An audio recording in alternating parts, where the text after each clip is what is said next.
Ilalagay ko na itong gata. Ito ay pangalawang piga. Medyo malabnaw. Ilalagay ko na dito ang sibuyas, bawang, luya, at ang panahog, pork, at tinapa.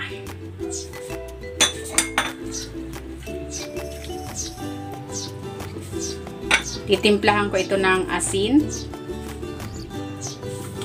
at ng paminta. And pakuluin muna natin ito.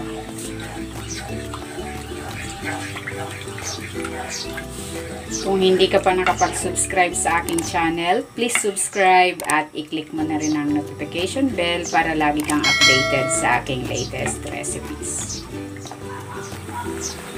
Ayan, kumukulo na yung ating gata.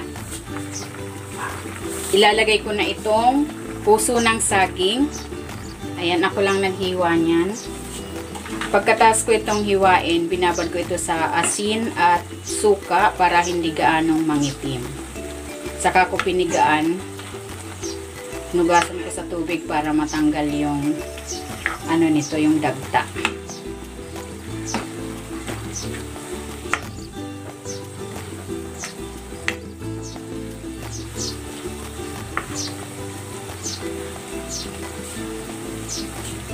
Ayan, takpan muna natin ito. Hayaan nating matuyo yung sabaw.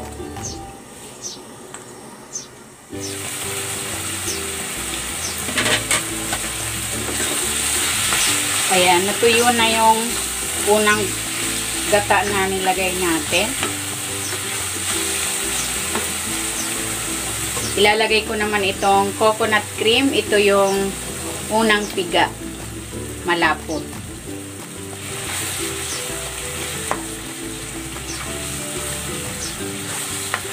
Ayan, hintayin natin itong lumabas yung sariling mantika.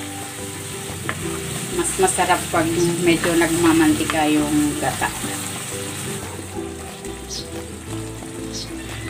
Maglalagay ako ng patis, pampalasa. Pero pwede kayong maglagay ng mga pampalasa of your choice. Pwede maglagay ng mga seasoning granules. Ayan.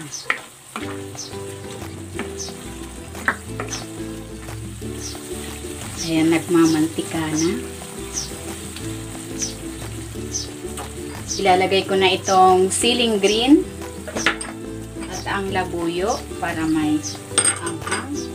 Masarap sa ginataan yung may konting anghang.